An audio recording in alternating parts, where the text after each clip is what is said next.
and it's your words that change your relationship with money.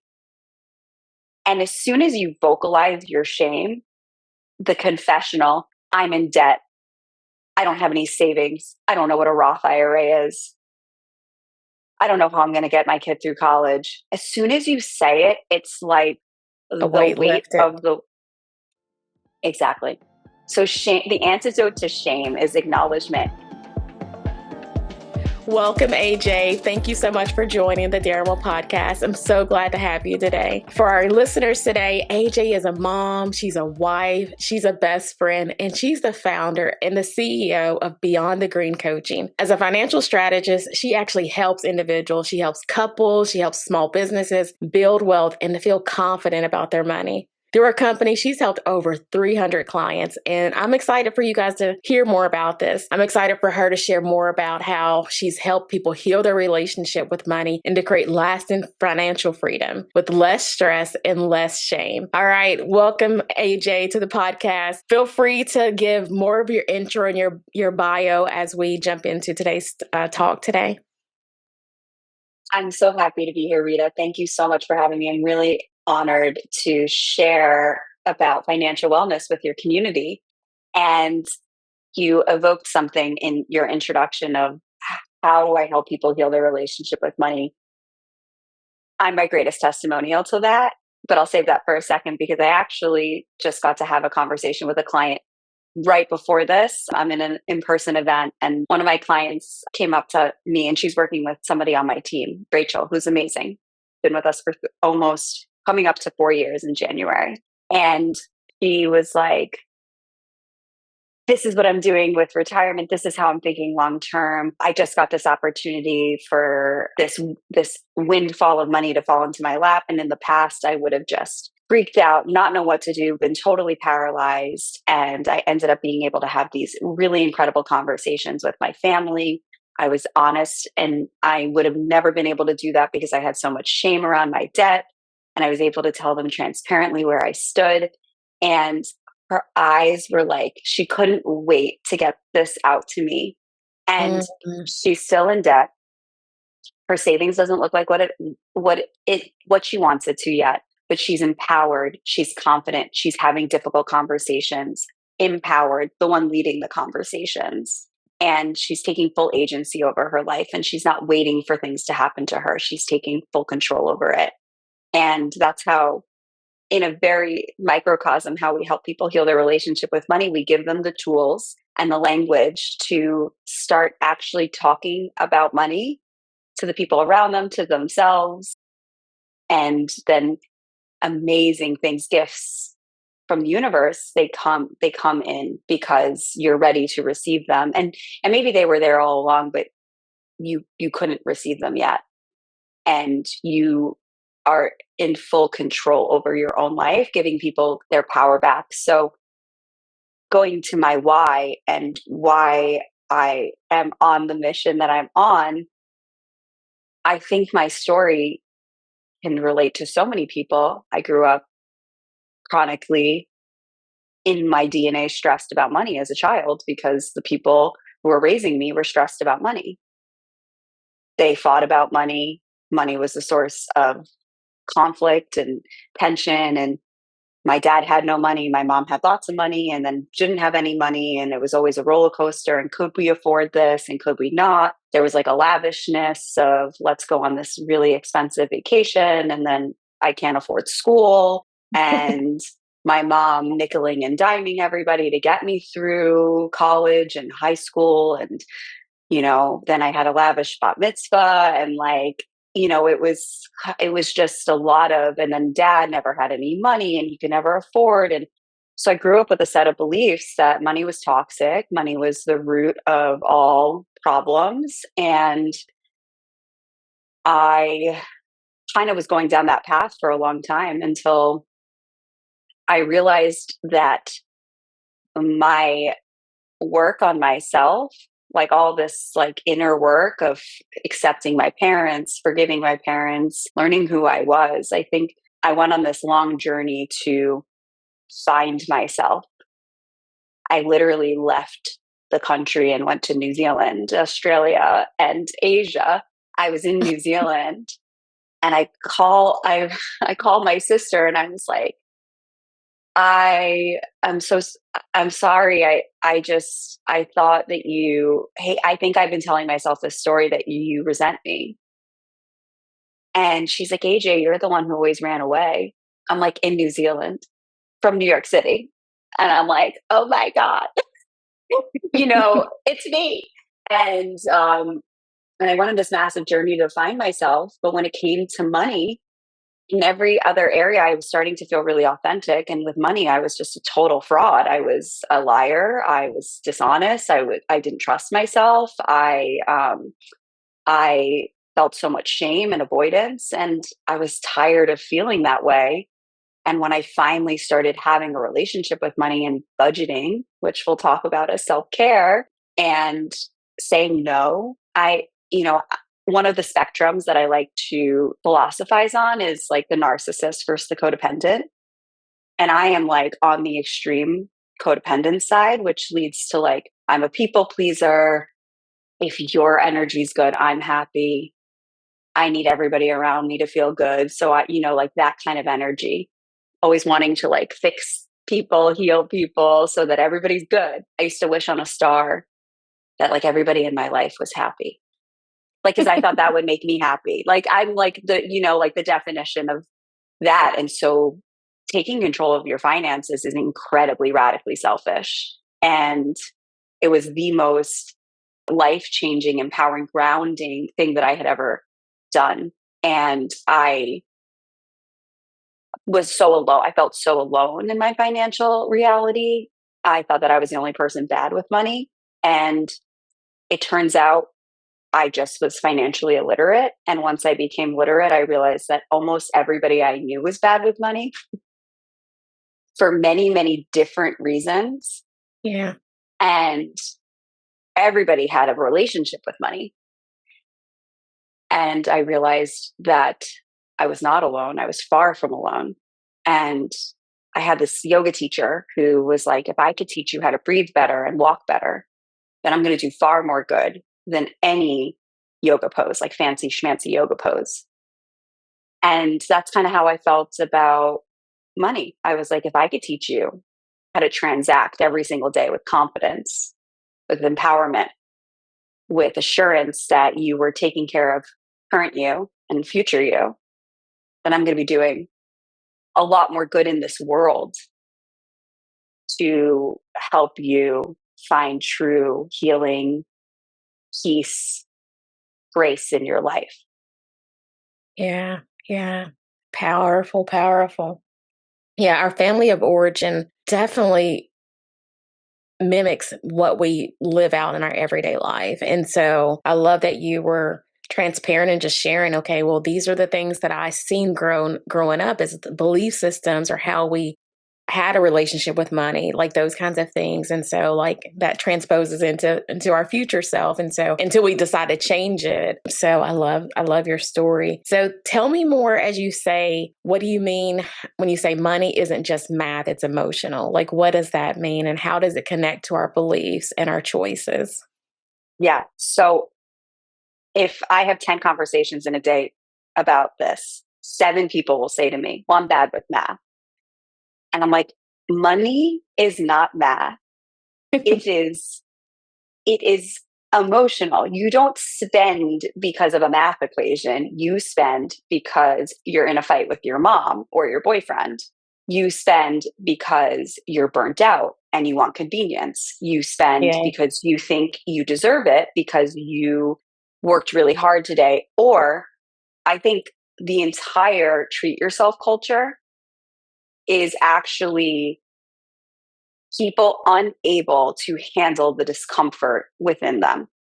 Mm, Like I'm feeling some kind of discomfort, either frustration, I'm not in alignment, I'm angry, I'm resentful, I'm sad, I'm lonely, I'm fearful, but they don't know how to articulate what that feeling is. And so they spend and they're going to go treat themselves and like retail therapy, like the whole like collective consciousness around, especially women and spending, is all about investments are bags. retail therapy. We're 80% of consumers. It's all catering towards really emotional regulation. And my background as a yoga instructor and someone who heavily, heavily studied the nervous system before I got into this work was that we want to regulate. We're always trying to find ways to regulate. So we go to a yoga class, or we meditate, or we do a mantra. But the area where we often avoid and have a lot of shame and or guilt and or resentment is money. And those emotions will seep out.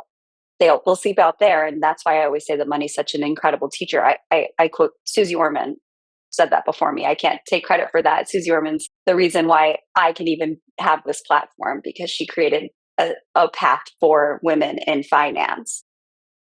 And so it really comes to the mindset piece, that people are unaware of their emotions, and money is just a reflection of their emotions.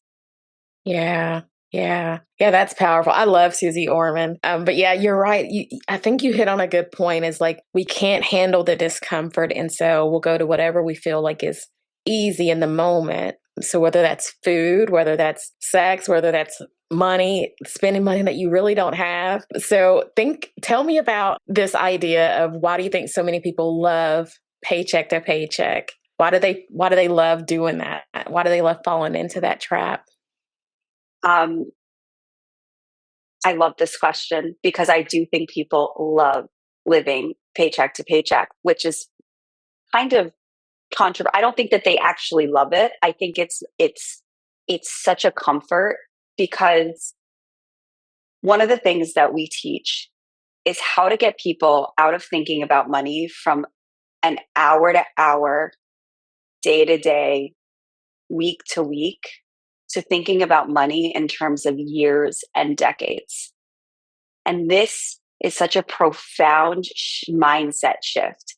And it's one that I can relate to so intimately. I spent longer in my life writing down my income versus my bills, writing it down on paper, getting that paycheck to paycheck life, like moment to moment. We teach, our second module is values and goals. Our first one is money mindset. Our second one is values and goals. And this is one of the hardest exercises for people, because if you have been living that paycheck to paycheck life, you can't dream. It's it's it's impossible. You're in survival mode. You are absolutely spending day to day, moment to moment, thinking about the next hour. I mean, I used to wait until my paycheck came into my account. Like, I would wait up at 12 o'clock, and at 12:01, I would log into my bank account to see if my paycheck went in. Oh yeah, I remember those days. Yeah, right. It's like visceral, and there's a comfort there. There's also, in a way, a simplicity. It keeps you safe, because ultimately striving for something bigger is scary. If you don't have the mentors, the guidance, the examples of people who have left their station, people who have really done incredible things, you could feel like that's like normal. It's what your parents did, it's what the people around you might be doing. It feels comfortable. And I think people love it because it also feeds into my wants, my needs, my desires today. Yeah. And something that I'm very much especially being a young mom, working on my inner child. I think that's something that we talk a lot about in the wellness space. However, where's 80-year-old version of you in Mm, your boardroom? And I am going back to my why. I'm 36 years old. I'm a young mom. I am financially responsible for my mother. So I am in the sandwich generation. And at the same time the sandwich generation is happening, there's the great wealth transfer. And we say, we don't like the world we're living in. We don't like the politics. We don't like the big businesses coming in. Well, if you continue to be at the whim of your moment to moment emotions, if you continue to live in this survival cycle and not pause and be able to save for the future, then the powers greater than us that have more resources are going to continue to keep going on their agenda. But we have the power to Mm. collectively change the entire world through being financially literate. I believe it's that important. It is the most essential thing. If everybody stopped using Amazon for a day, they would listen to what we had to say. If everybody stopped going to Starbucks or Target for a day, one day, everybody would listen. But it takes discipline and it takes care of the future, really stewarding back that you should care about 7 generations ahead of you. The land, like that's an indigenous philosophy of caring about the land for 7 generations. And we've really lost that. I don't know if we really lost it or if it was actually just never a part of our culture to begin with, because we've always kind of been in survival. Mm. We're all immigrants to this country, all trying to make it and make sure we're okay. We're not, at the end of the day, we could be fifth generation American. We're not rooted from the land. And Mm. so we have to create our roots. And that means visualizing your 80-year-old you and saying, the privilege of living is to live. And I was thinking about this in preparation for this conversation of every moment, with my daughter is a gift. Every single hug and kiss, it's like, I know Heck it's going to yeah. change and she's not going to want that anymore. Yeah. And my wish is that everybody could age in true grace and they could remove the obstacles that are potentially going to prevent that grace. And the obstacles to me, what I see is really instant, like moment to moment satisfactions to be able to cope with like whatever is going on inside. Yeah, yeah, yeah. I love the psychology behind it. It's just kind of thinking about the wants, the needs, the desires, and not tapping into or giving yourself permission to live your dream, to envision your dream, to get out of the comfort zone because there's no growth there. And so, thanks for sharing the psychology behind that. Living paycheck to paycheck, and you're right. A lot of people don't love it, but they keep doing it, so they must like Yeah, it somewhat. I think so. I think it's like it's repetitious. It's in the it's oh, I know this. I've been in this situation before where everything's going okay and then that car breaks down or my dog needs to go to the vet and I'm back in the same cycle and it's almost comfortable. It's Yeah, familiar. It's it's not familiar. familiar for people to see $10,000 in their checking account as a first line of defense to protect all their other assets. That makes them very uncomfortable. That makes a lot of people really uncomfortable to just have money sitting in the bank. They're afraid they're going to spend it. They're afraid they're going to do something wrong with it. It's going to be stolen. So it's easier to burn a hole in the pocket. Yep, kinda what they used to say as when I was a kid, "And money's gonna burn a hole in your pocket." Aha! Yeah, Yeah. yeah. What do you think some of the biggest barriers are that hinder people when you think about their relationship with money? My immediate, like, crass response is that they don't have one. They think Okay. money is outside. They think it's outside of themselves. Like money is this external thing that's happening to them. And they've never thought about money as this emotional vehicle that can just be a mirror for how they're feeling, what they want out of life. And I'm not just I lived in survival mode, like I said, far longer than I've lived in abundance. It's really like a scarcity mentality. And I lived there way longer. And it's this feeling that like something outside of yourself can really change the course of your life. And something that directly happened with me getting my finances in order is I found I've been following this woman, but she made this this course called The Queen, and like learning how to be in your queendom.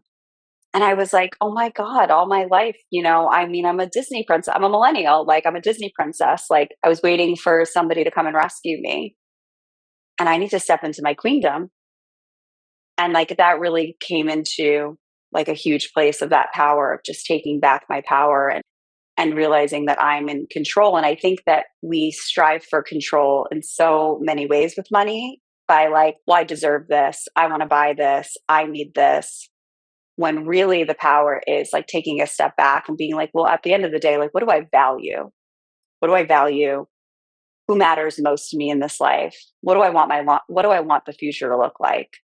And I think it's very audacious and very brave and scary. I was even sitting in the car before this podcast and I was like thinking about something in my business, a block. And I was like, what do I want? And do you know what immediately went into my brain? Everything I don't want. It's very hard to dream when you have roadblocks in front of you.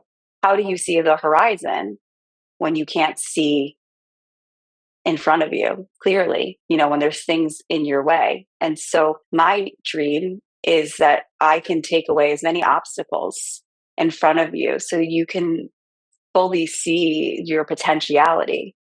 Yeah, that's powerful. So I love that you can take wisdom from anybody. And then I that's can I beautiful.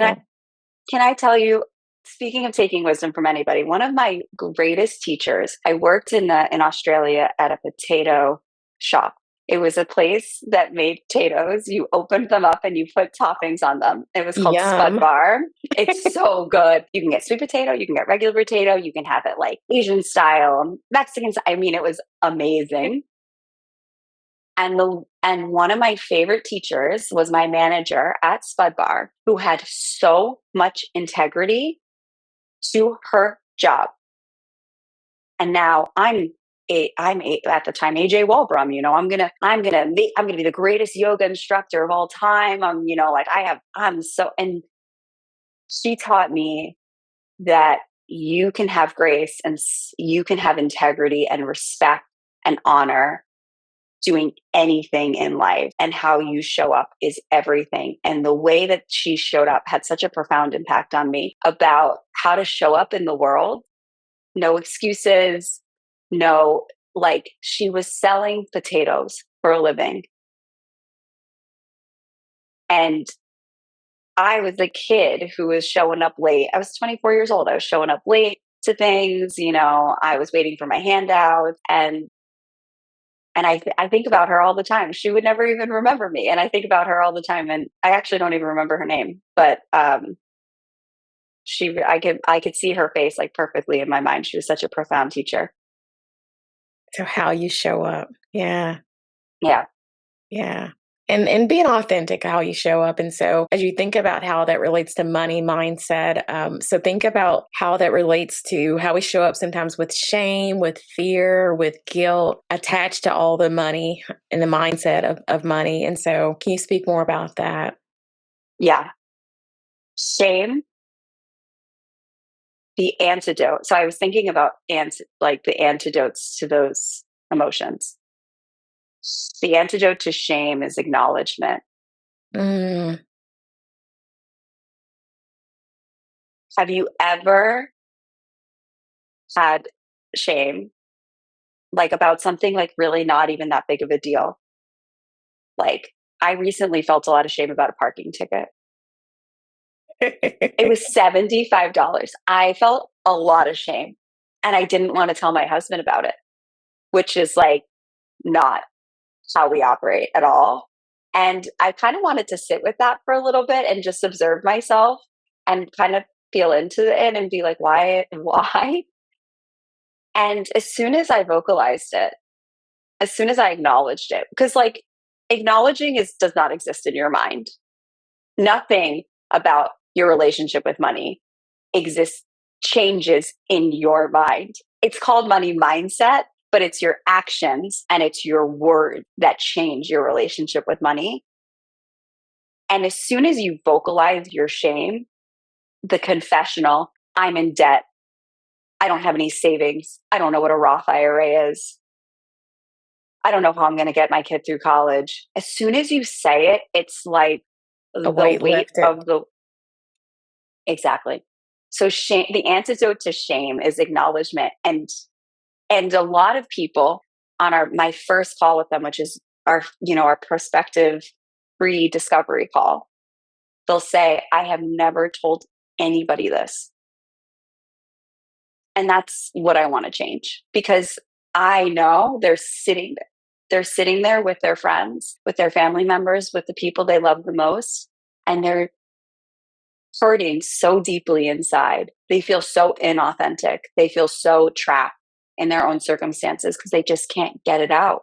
And once you get it out and you vocalize it and you're just like, this is it, it eradicates shame. Not immediately, of course. It comes back. It always comes back. It finds ways. You're standing in line at Starbucks, it finds its way back to you. But Yeah. it's like, oh, hey, shame, I don't need you because I've acknowledged the thing that I felt shameful about. Yeah. So that active vocalization and sharing your truth is so essential, because then once you share it, you realize it isn't as scary and as bad as you thought it was, and that there's probably someone in the room who's going through the same exact thing you're going through. Yeah. And so speaking about fear, Yeah. how do you combat fear the same way? Yeah. Yeah. No. So fear's antidote is trust and surrender. Ooh. So two parts. So what are we afraid of? We're afraid of uncertainty. We're afraid of a lack of control. Um, Maybe we've been disrespectful to ourselves in the past. I had a client who was a very successful fashion designer, but the way that she would get paid is that she would get paid in huge lump sums, and then she wouldn't get paid for a very long time. So what she would do is she would pay everything. She would pay like 6 months of rent, 6 months of a phone bill, 6 months of this, 6 months of that, and she'd have $0 in her account. I'm like, well, how are you going to eat? How are you going to take care of yourself? And she's like, well, I can't leave that money in the account. I need to pay for those things. And I was like, why don't you trust yourself to leave that money in the account? Because she thinks, she's like, well, I'm doing the right thing. I'm taking care of the things that require me to live, to pay my rent and to pay my phone bill. But what she's actually doing is telling herself, I don't trust you. And I don't think that you're going to be okay. So I need to set you up, air quotes I'm putting, so that there's a perceivedness of safety, and learning how to trust yourself, learning how to keep the money in the bank account to sew up that hole in your back pocket is how you break that fear. Because listen, life is, and I don't need to tell you this. I know I got to learn a lot about you. Life's going to throw you curveballs. Life is so hard. Life is unexpected. Life is a challenge. Your relationship with money does not have to be uncertain. Your understanding of your finances doesn't have to be uncertain. Unexpected death, unexpected job loss, unexpected changes in marriage, all of those things, unexpected illness, that you can't control that, but you can control your relationship with money. And so trust is really the antidote to fear. And then where surrender comes in as the additional antidote to fear is, there comes a point, and this is where I think that we align in faith, of you have to surrender to what you cannot control and what you don't know. But then you have to take the reins. You have to take the reins of what you can control.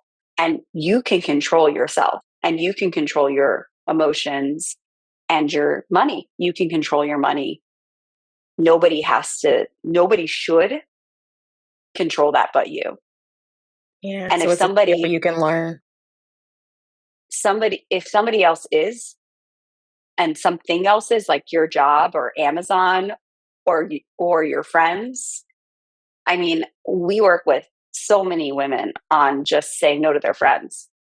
Yeah. If they have a hand on the reins of your life, then you won't be able to navigate the really hard, unexpected turns that life's going to throw your way because you're not in full control. And so it's surrendering to, I can't control any of that person or this thing or those, but here's what I can control. Yeah. Yeah. Surrendering. What about guilt? The antidote to guilt is acceptance, which is very Mm, different than acknowledgement. They're cousins, but they're not the same. Acceptance, it's acceptance and forgiveness, because the acceptance is, this is my reality. I put myself in $20,000 worth of debt. I forgive myself. wow. This is my reality. My father died and he left me $1 million. And this is not my reality. Just speaking in character. My father left me $1 million, and I'm so angry at him for dying. And I'd rather him be alive. So I'm just gonna avoid this finances because I don't deserve it. I want my dad. I'm so angry he's dead. Why didn't he take better care of himself? I don't want this money. I forgive my father for being imperfect. And I accept that I am the now steward of $1 million. And it's my job to steward this in a way that my father would be proud of. Those are those are really the key pieces when it comes to guilt, is accepting your reality for what it is, not wishing and shoulding it away, and forgiving whoever you need to, either yourself or the people you feel have harmed you. Yeah, you're right. You're right. And you're yeah, and should in it away. We should do this. I should be doing that. And that just keeps you trapped in that cycle of guilt and shame. So yeah, so for guilt, acceptance, and forgiveness. That's powerful. Whew, wow. AJ, we're like just scratching the surface of thinking about money mindset, and like it's time to start wrapping up. And so how, I don't know, where do we go here from here as we think about action steps that people can take when they think about self-care? So what's maybe a quick win that somebody can use as we start to wrap up when you think about self-care and financial wellness? Okay, quick, you can do it today, is grab your note. Either if you're a pen and paper person, grab a pen and paper. If you are, on your phone and you have a notes tab, open up your notes tab. Every time you transact, just write down the emotion that has come up for you. So that could be, I needed it, I ran out of shampoo.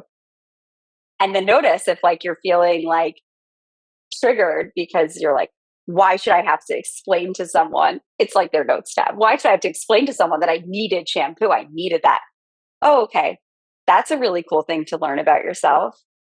I need a Or, new purse. I feel excited. I need a new purse. So I feel excited. right. I I went, I needed a break from work and I walked over to Sephora and I bought myself some new lipstick. What was happening there? There's Mm, something that happened there. And you might have to go back a little bit and be like, oh, well, I got that email from my boss. made And me it kind of stressed out. it made me stressed out. And I needed a little dopamine hit. I just needed a little quick dopamine. And for a moment, that discomfort went away. And you could do that today and not really change anything about your spending. You don't have to change anything about your lifestyle. I'm not asking you to, you know, open up an account. I'm just saying, just start to observe how you feel when you transact. And what's so powerful about money and why it's an alchemic transformation is that we get to transact so often. If your biggest trigger in your life is your mom, well, you don't have to see your mom every day. You don't have to talk to her every day, but you do have to spend money almost every day. So it kind of forces you to face yourself Yeah. and And be then honest. and be honest. And then if you're feeling really ambitious, and maybe you need a friend or some kind of comfort, the best, most radical thing you can do for self-care, truly, is analyze how you spent over the last 3 months. Every single dollar on every single credit card, on every single Amazon order and Target order. It's brutal. This is not a quick one time thing, but you can do it in a week. It's not going to take you very long. You will learn more about what you value in that exercise than anywhere else, because your spending is a reflection of your values. And if it's not showing up that way, if you're like, I'm spending $200 a month at Starbucks, but I can't afford a yoga membership, you're going to see that right away. It's so visible. You're going to see, oh my God, I could afford a yoga membership. I don't value Starbucks. And it's going to be incredibly enlightening. And it's the first place we start. We don't make budgets out of thin air. We make budgets off of you.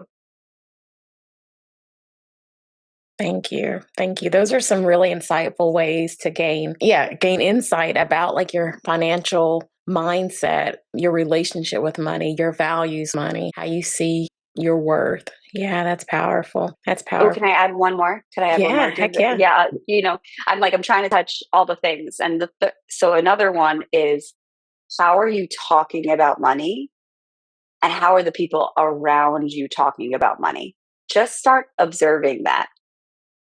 You're going to learn a lot about, because you're the sum total of the people you surround yourself with. So start listening. Like, put on, like, literally imagine you're like, I'm putting on money goggles and I'm just going to listen. And it's like, oh, that was really empowered. And that was really not empowered at all. Like, that was very scarcity mindset. That wasn't abundant mindset. Or that doesn't make sense. The cool thing about money is that money doesn't lie. Numbers, math, going back to math, numbers don't lie. We lie. Money and numbers don't lie. And as you get more confident in your relationship with money, you'll realize that, like, things don't add up. And you're like, oh, okay, you can afford this, and this, but you can't pay me back for the $50 dinner. Right. The Okay. math is not mathing. The math ain't mathin'. Math ain't mathin'. No, so keeping it real. I love that. I love that. Those are very practical ways to get deep and honest. And so, if people want to take it a step further and actually do the work, how do they connect with you, AJ? How do they get started? I know you said you have a free discovery call. So, share more about your resources, like what you do and how people can connect with you. So we have a wide range of services to meet people where they are financially, because we understand that people are meeting us at different points of their life with different incomes and different debts. So we have e-learning offerings that are self-paced. They are incredibly packed. They have more videos and templates and resources than anything else on the market. I promise you that. We have memberships that start at one coaching session a month. And then we have accelerators that go up to 4 sessions a month. And then if you're a small business owner, we have small business mastermind. We also do small business one-on-one. We do corporate offerings. So if your employer doesn't offer 401k benefits, they might be interested in financial wellness benefits. So you can always send our information to your HR team. And we have packages where we can provide one-on-one coaching, workshops, access to our online digital products, and your employer will pay for them. Sweet. I love that your packages and your services meet people where they are. So if they're so busy, they don't have time, that they can do it self-paced. I love that they can do it at a different price point based on like whatever their financial goals are. I love that. I love that. Sweet. Well, thank you so much, AJ. You've been a blessing to kind of share and like go deeper about money mindset and the shame and the fear attached to these things and how we can get free from those things. Like, we don't have to be stuck. I love that. And so, yeah, thank you so much, AJ. I appreciate you. Thank you so much for creating such an incredibly safe space for so many people to discover themselves and heal and feel supported. So I'm so grateful for you, Rita, for inviting me on, and I can't wait for this to air. Yeah, thank you. Yeah, I'm just thinking of when people listen to it, no matter what time of the season that you listen, I think it's still going to be relevant, whether you listen to it in the summer, whether you listen to it in the winter going into the holidays, whether you listen to it in the top of the year, making New Year's resolutions, any time of the year, financial wellness is going to be so relevant to the conversation and learning more about yourself. And so, sweet. Love it. Absolutely love it. All right, guys, that's all for today. Thank you so much for stopping by the Darren Will podcast. Don't forget to like, share, and subscribe wherever you're hearing this episode. Wishing you a fabulous day, my dear. Until next time, keep living, keep loving, and keep daring well. Take care, guys. God bless. Bye.